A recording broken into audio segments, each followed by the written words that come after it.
Search for us on social media. We're on Facebook, Instagram, and Twitter. I think it's time.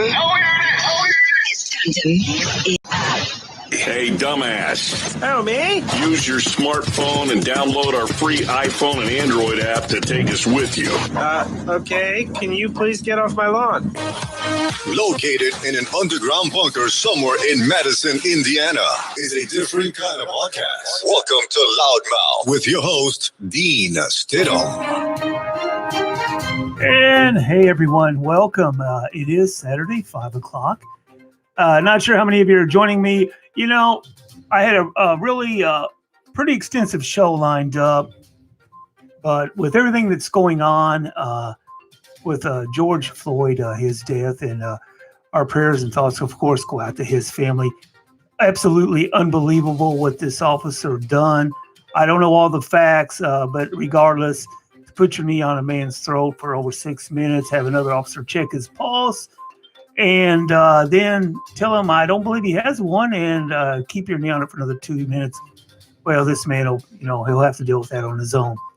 But the way we're handling the situation, protests are good when they're in the right perspective.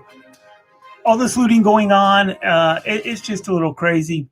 And of course, we got to talk about Twitter. There is so much. I want to touch on the Twitter thing real quick, and then we're going to get into the George Floyd and all the looting going on. Well, as you know, of course, Twitter, Yoel Roth, I believe is the man who runs Twitter, who, by the way, is a leftist, gave to the Hillary Clinton, Make America Something. It wasn't Making America Great. It was just the Hillary Clinton for America. Back in 2016, he did give to that. You can Google all this. Fact check it. That's what he's doing now to the president. I believe he's going down a really, really dangerous path here. But it is, and we don't really want to get into the political part today. We're going to try to stay away from that. We're not going to touch much on the COVID-19 as well. But, Elizabeth Warren, she mentioned in a tweet, by the way, she went on to say, Zuckerberg went on Fox News, a hate-for-profit machine that gives a megaphone to racist and conspiracy theorists. And she went on to talk about how social media platforms allow politicians to lie without consequences. And it's eroding our democracy. I mean, this comes from a woman who said she was Indian and got I don't know if she might have went to Harvard free, who knows. But anyway, we really need to take a break and quit calling each other out. And the reason I mention all this, of course, is Twitter went on to say that they were going to take down the President Trump's tweet because it violated a policy glorifying violence, but they lifted up due to public interest. Now, of course, the tweet went on something to say that these thugs are dishonoring the memory of George Floyd. And he wanted to say, I won't let it happen. He just spoke to the governor, Tim Walz, and told him the military is with him all the way. Now, the big part of the whole tweet and the whole problem was, he says, when looting starts, the shooting starts. In the term, he used thugs. I've grown up mainly, most of my life, I've had a few black friends, but I mainly have grown up in all-white society. I use the word thugs many times growing up. I didn't realize it was racist. Apologize if I've ever used it. But, there comes a point in time we got to quit apologizing as well. We are what we are. We're all a product of our own environment. I use that all the time. And the looting is absolutely doing nothing. And speaking of thugs, I want you to hear this cut right here. This goes back, this is a few years ago. I believe this is 2015. And I think we have to give them credit. My understanding is you've got some of the same organizers now going back into these communities to try to clean up in the aftermath of a handful of protesters, a handful of criminals and thugs who tore up the place. What they were doing, what those community leaders and clergy and others were doing, that is a statement. That's the kind of organizing that needs to take place if we're going to tackle this problem. And they deserve credit for it, and we should be lifting them up. Plenty of people, I think, when the president used the words thugs and criminals to describe some of the people in Baltimore, And since then, there's been some sharp criticism from leaders in the Black community of the president's use of that word. Some analysts saying that when it falls on Black ears, it's to some the equivalent of using the N-word. And we heard that on our air. But when the president did the interview with Steve Harvey that aired this morning, it was almost a repeat of his press conference yesterday, except he left that word out. So is that an indication that the administration feels that maybe that wasn't the best use of term? Okay, the point there being President Obama used the word thug as well. And I'm not going to lie, I didn't support President Obama. Would never have said and would never say the things that some of the people are saying about this president. But with that being said, I thought he called it right. I thought the people were thugs. And if it's a racial term, I apologize. I didn't know that as well. But you have the Yoel Roth, I should say, the owner of Twitter, putting out such tweets as he tweeted once: "We fly over the states that voted for a racist tangerine," talking about our president, saying that the person in the pink hat is a bigger threat to your brand of feminism. Then he actually went on to go on and say that the actual Nazis are in the White House. And what about the supreme ruler of Iran tweeting death to Israel and all Americans? Nobody seems to have a problem with that. It is what it is. And of course, there's a Katha, I'm not sure how to say her name, don't really give a damn. Polite. This lady's from the National now. She wrote, she would vote for Biden even if he boiled babies and ate them. That's how important it is that we take back the White House. Hey, if it's that important for you to take it back, that's fine. But these kind of comments, I really, really wish would stop. And I'm going to talk a little bit more about that in here in just a couple of minutes. But getting back to George Floyd, what happened to this man was despicable. It shouldn't have happened. And I have no idea what it's like to be Black. I'm not going to pretend I do. And, I get told all the time or hear all the time, there's this thing called, being white, you have so many more advantages. And the term escapes me. And I'm sure there is a lot of truth to that. But, the stuff, the looting's going on, it must stop. I'm going to play a couple of cuts here for you. This is the Chicago mayor, and here's what she had to say about the recent activity and your president of the United States. Let me say one other thing. Donald Trump's comment last night was profoundly dangerous. And we must stand in firm solidarity and say this is totally unacceptable, no matter who is the speaker. And folks, we see the game he's playing because it's so transparent and he's not very good at it. He wants to show failures on the part of Democratic local leaders to throw red meat to his base. His goal is to polarize, to destabilize local government and inflame racist urges. And we can absolutely not let him prevail. And I will code what I really want to say to Donald Trump. It's 2 words. It begins with F and it ends with U. Now, can you believe that? Of course, that young lady is Black, and she's the mayor of Chicago. F-U. Now, could you imagine if our president said the same thing in reverse?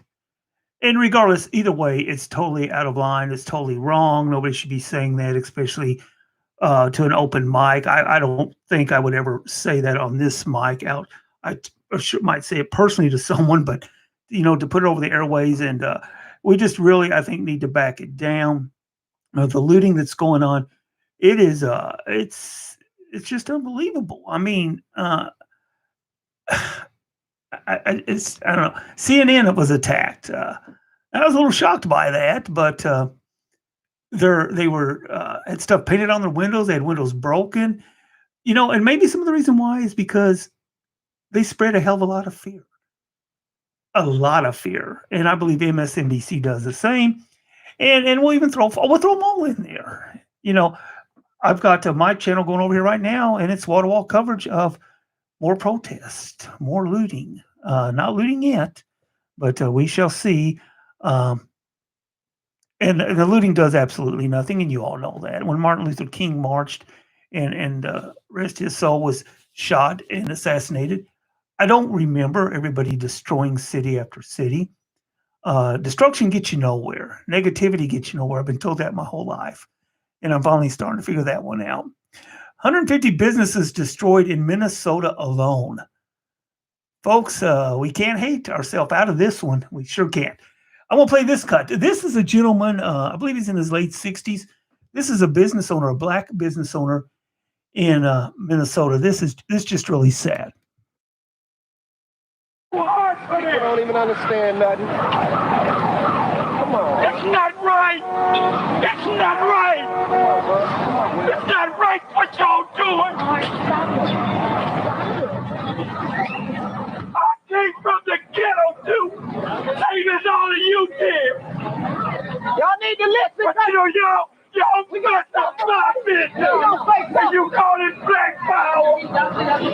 You mad at the white man. Why destroy my business?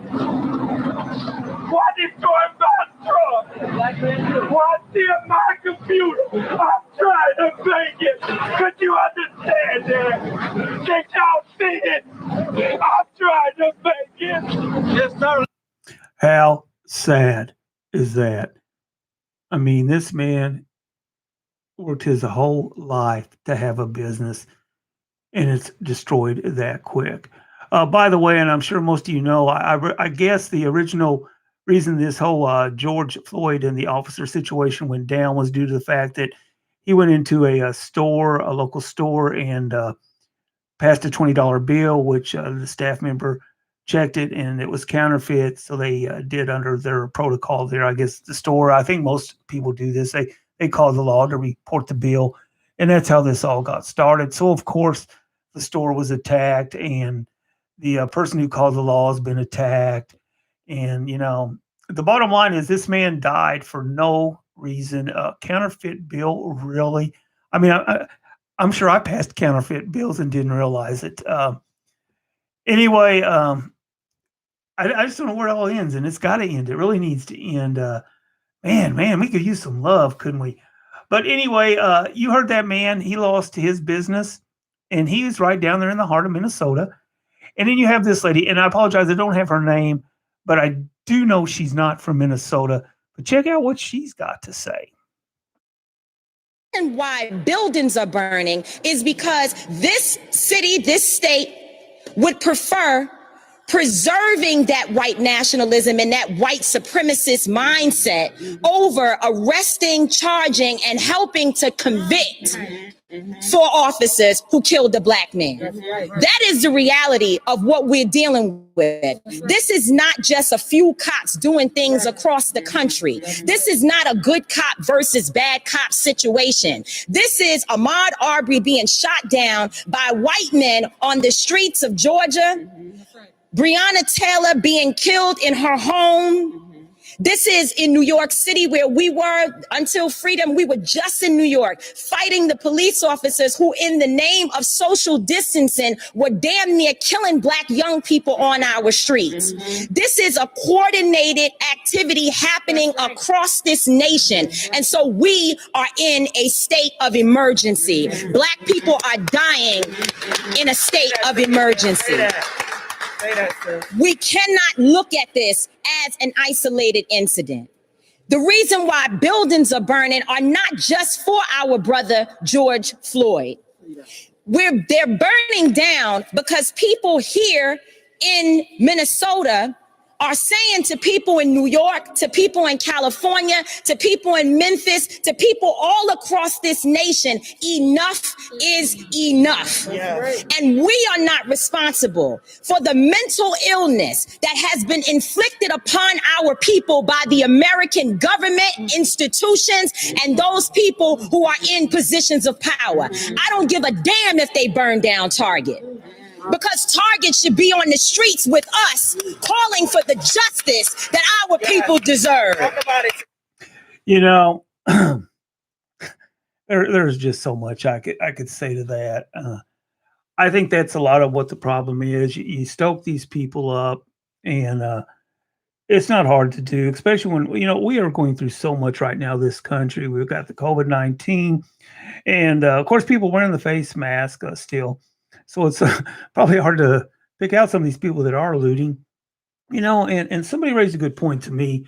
We don't have a lot of black people in our town here. We've got quite a few, and I like to think that we treat them good, and we all treat each other, well. But with that being said, officers here, I think we have a couple of areas that are lower income, and I don't mean to, pass judgment, but it is what it is, folks.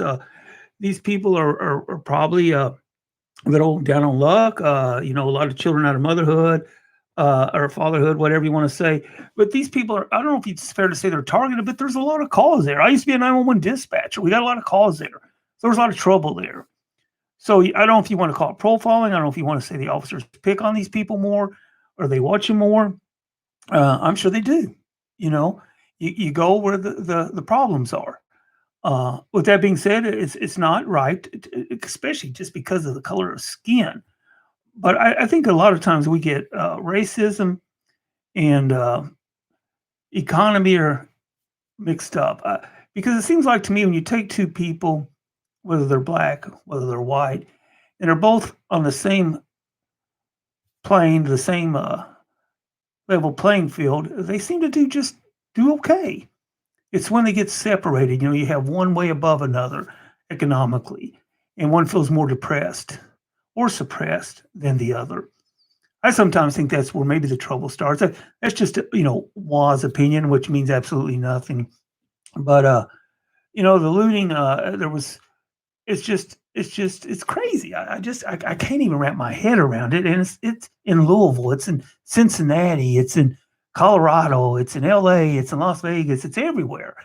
And, and the sad part is the word that really should be spread is being missed here. Looting does nothing. And I'll tell you what, man, if you own a business and you're inside it and somebody comes in and starts stealing and looting and destroying your place, would you shoot them? Interesting question, huh? And a lady commented on me on Facebook. I was talking to her and she said, well, that's what insurance is for. So and actually Gerardo Rivera on the 5 yesterday said, for God's sakes, they're looters. They know they're not going to be, nothing's going to be done to them. They're not going to be shot. I don't know. Maybe that's some of the problem. We don't discipline like we used to. We've taken, we'll get into the religious part here a little bit later. I'm going to close with that. For those of you who have hit me up on the religious side, I'm not as religious as I would like to be. I definitely believe in the Lord, but we'll talk about that here momentarily. And anyway, I got a couple more cuts I'm going to play for you. We've hit the Chicago mayor. We hit John Haidt, the business owner who lost his business.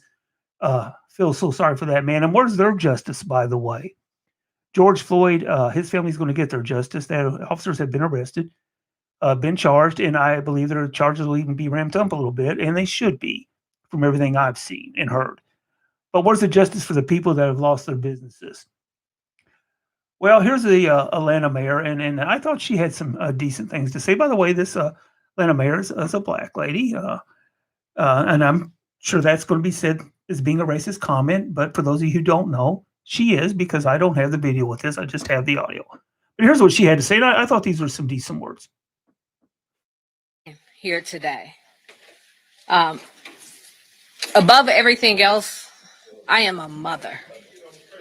I am a mother to 4 black children in America, one of whom is 18 years old. And when I saw the murder of George Floyd, I hurt like a mother would hurt. And on yesterday, when I heard there were rumors about violent protests in Atlanta, I did what a mother would do. I called my son and I said, where are you? I said, I cannot protect you, and black boys shouldn't be out today. So you're not going to out-concern me and out-care about where we are in America. I wear this each and every day, and I pray over my children each and every day. So what I see happening on the streets of Atlanta is not Atlanta. This is not a protest.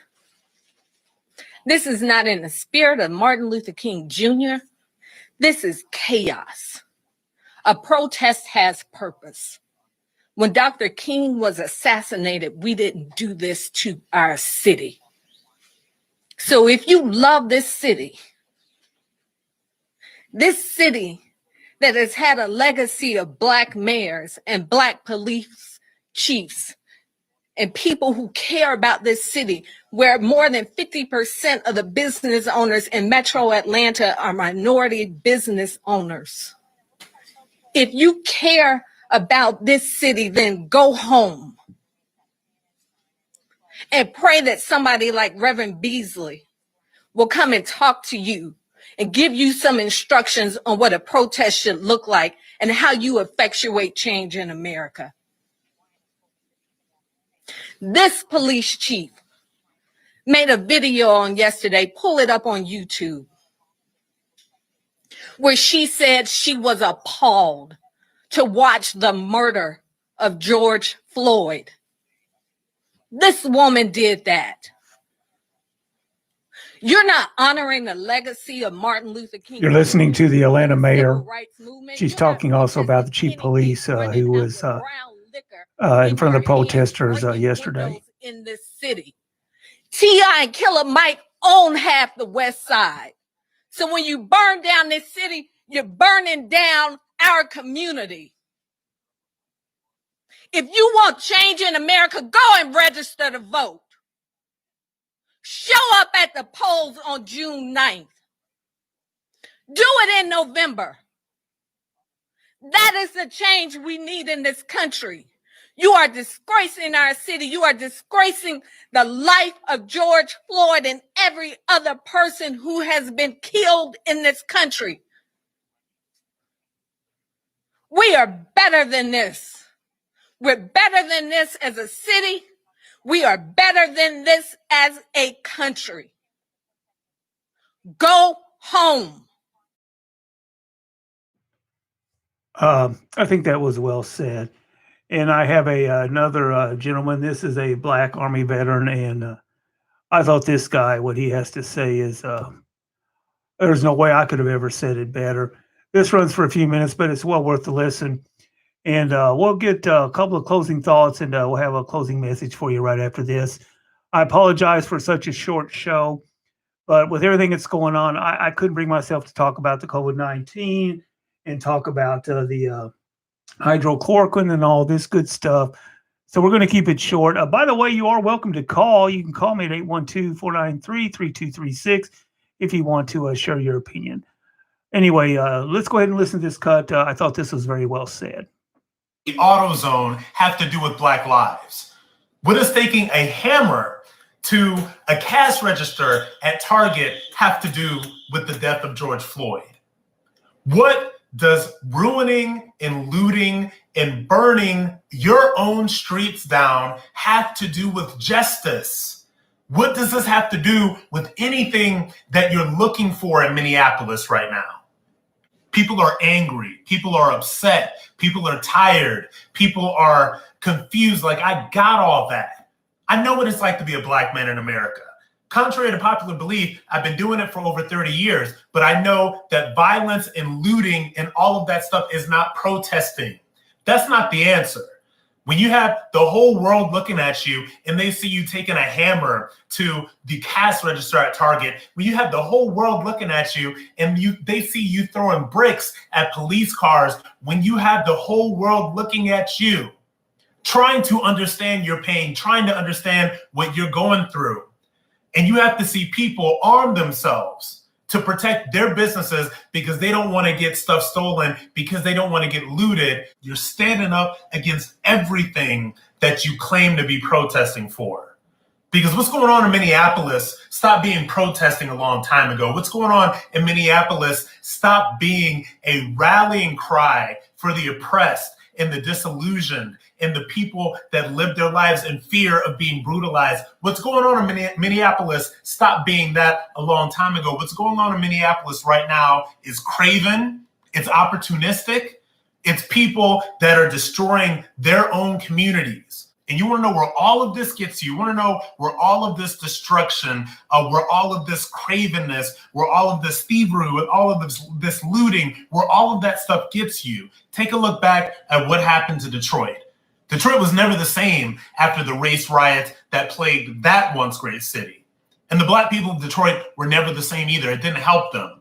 Take a look at Ferguson.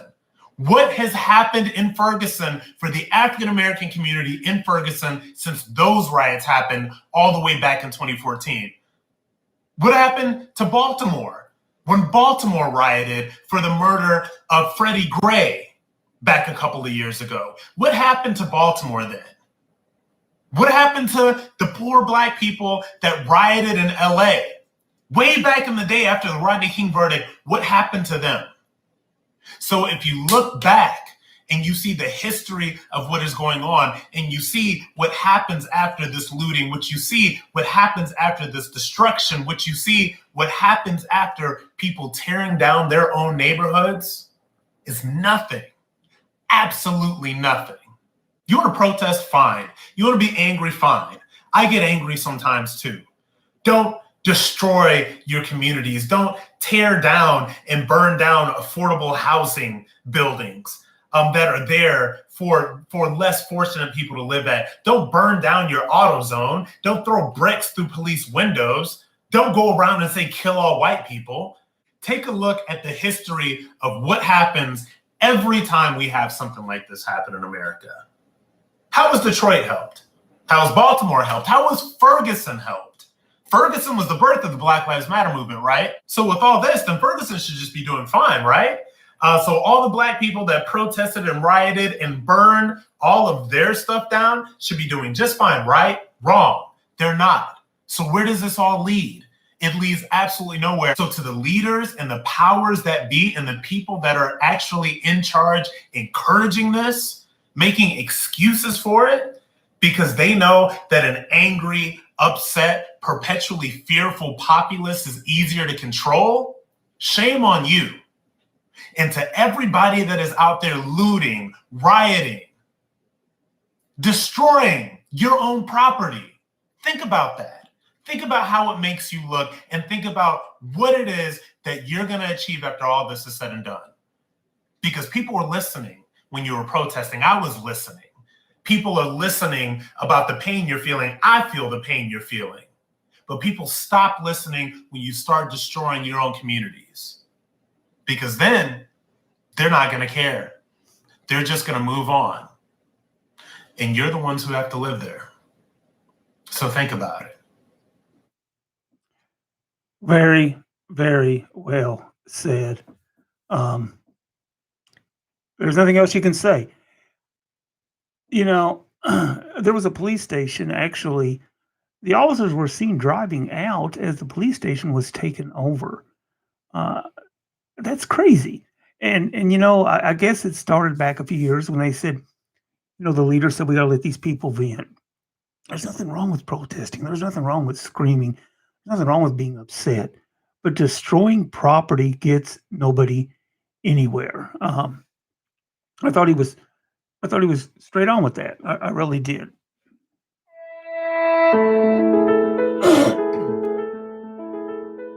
Excuse me, I apologize for that.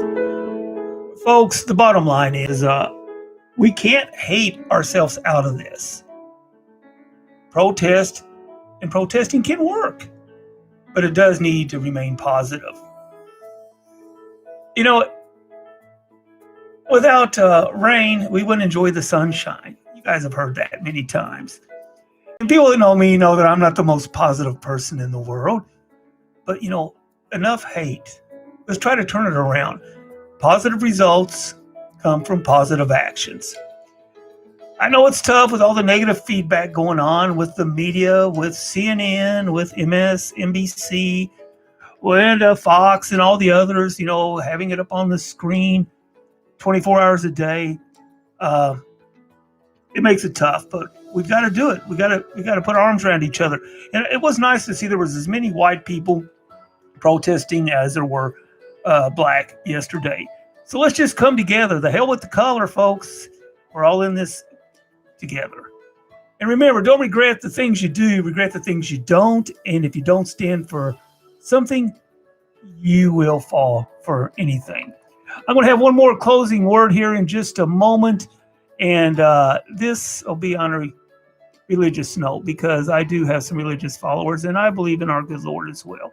So we'll have that right after this. Every day we take steps to keep the people we love safe, but some health risks are easy to miss. Ticks hiding in the yard can spread germs that can cause Lyme disease and Rocky Mountain spotted fever. Mice searching for sources of food can spread bacteria and disease. Mosquitoes breed in standing water and can transmit illnesses like West Nile virus and Zika virus. Cockroaches are drawn to water in the home and can leave behind allergens that trigger asthma attacks. Stinging insects attack in defense of their nests and send more than 500,000 people to the emergency room every year. Household pests are a threat to our health. Learn what you can do to protect your family at pestworld.org. Telling God to get out. Recently, Billy Graham's daughter was interviewed by early morning show host Jane Clayson. And she asked, how could God let what's going on with everything in the world right now go on? And then Graham gave an extremely profound and insightful response. She said, I believe God is deeply saddened by this, just as we are. But for years, we have been telling God to get out of our schools, to get out of our government, and to get out of our lives.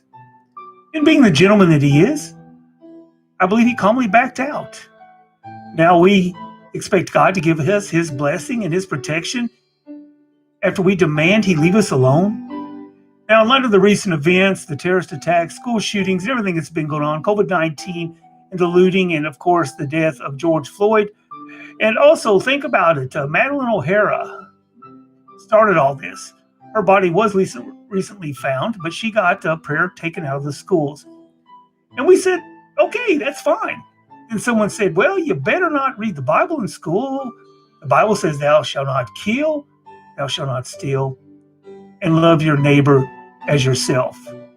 And we said, okay, yeah, let's get that on out of here. That's not good stuff. Then Dr. Benjamin Spock said, we shouldn't spank our children when they misbehave.